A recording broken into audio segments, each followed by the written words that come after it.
歡迎收睇 Travel by Ice 頻道。埃及之旅嘅第10集呢，我哋開上尼羅河嘅郵輪，一齊睇下房間嘅內部同埋佢哋提供嘅嘢食。如果你中意我嘅影片呢，記得按讚同埋訂閱我嘅影片，等我可以分享更多旅遊嘅資訊俾你。尼羅河郵輪係體驗古埃及文明其中一個最經典嘅方式。網上面呢有好多唔同嘅郵輪 package， 今次我哋揀咗嘅呢係一個4日3夜嘅郵輪團。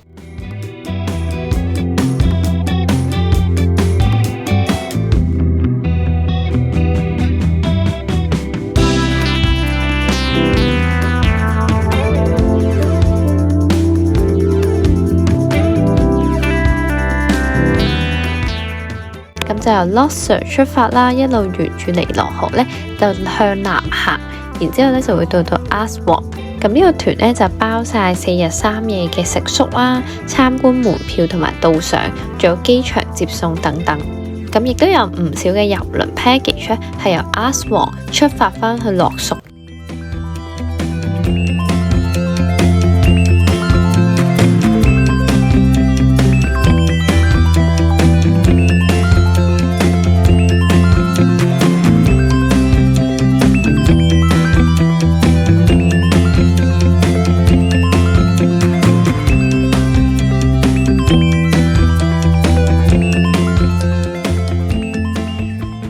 咁喺 lobby 呢度咧都見到咧會有貼到一啲唔同嘅導賞啦，可以俾客人去揀。因為咧有一啲基本嘅郵輪 package 咧淨係提供住宿，咁就唔包括一啲景點嘅參觀。如果係揀呢啲 package 嘅旅客咧，就可以喺呢度揀下有冇自己嘅心水 tour。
咁我哋嘅房間呢就係2樓，工作人員呢就好貼心咁幫我哋拎篋上去。咁當然你要記得俾翻小費佢哋啦。就提醒翻大家啦，因為埃及當地呢係會有俾小費呢個習慣啦，咁所以最後一日落船嘅時候呢，大家記得準備定啲散紙，咁就愛嚟多謝翻船員嘅服務。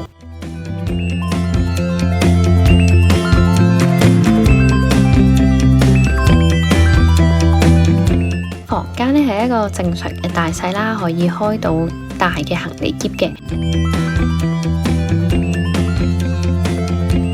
咁所有房間呢都有河景啦，而且個廁所都幾乾淨。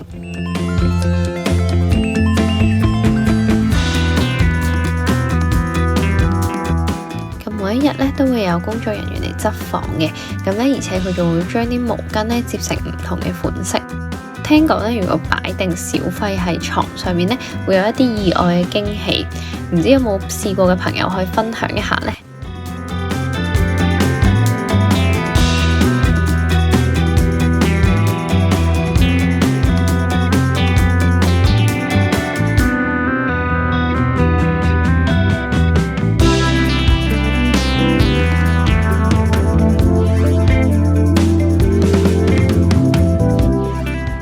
睇完房間咧，我其實嚟睇下佢餐飲方面啦。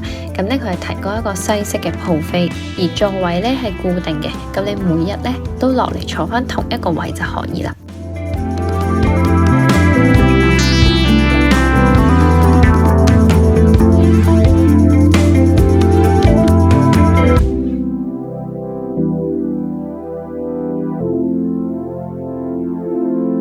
咁呢個 buffet有頭盤啦，有沙律啦，有麵包啦，有熱食啦，有湯啦，跟住仲有甜品。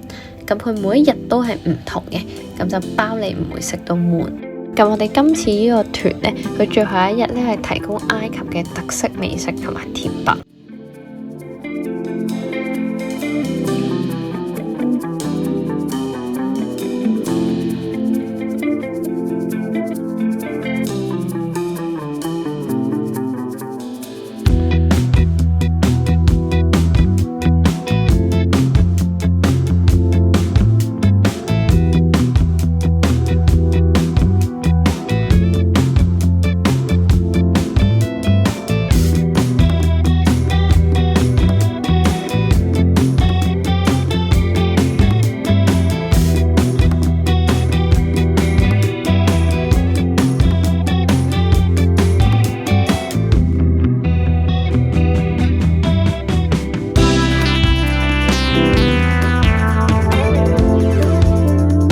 郵輪嘅天台咧就有泳池同埋休憩區，可以喺呢度曬太陽。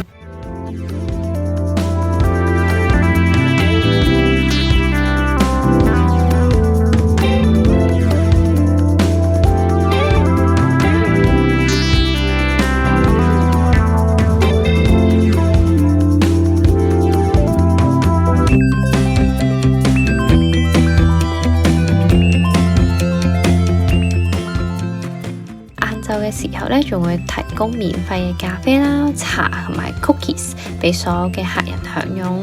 咁喺去緊下一個景點嘅時候咧，大家就可以坐喺呢度飲茶、吹風啦，一路欣賞尼羅河嘅沿岸風景，都幾有度假 feel 嘅。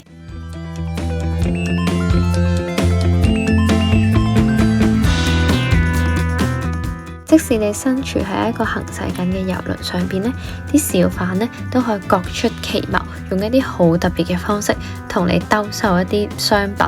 咁佢哋呢就會揸住一隻快艇，然之後呢就會拋一個繩，咁就固定喺郵輪上邊，然之後呢就開始 show 佢哋啲商品啦。咁然之後呢，佢會再抌一啲貨上嚟。咁呢個呢係超級需要技巧，因為你要拋得中。咁當然咧，你係可以同佢講價嘅。咁如果講完之後咧，你覺得都啱嘅可以買嘅話咧，咁你就將啱心意嘅商品咧留低，然之後咧將啲現金同埋其他唔要嘅商品咧再抌翻落去佢哋隻船仔度就得啦。但係咧呢個都係好需要技巧嘅，因為咧其實都幾大風嘅。咁咧亦都親身見過一啲失敗嘅例子咧，就係掟唔中落隻船度，但係咧就跌咗落個河入邊。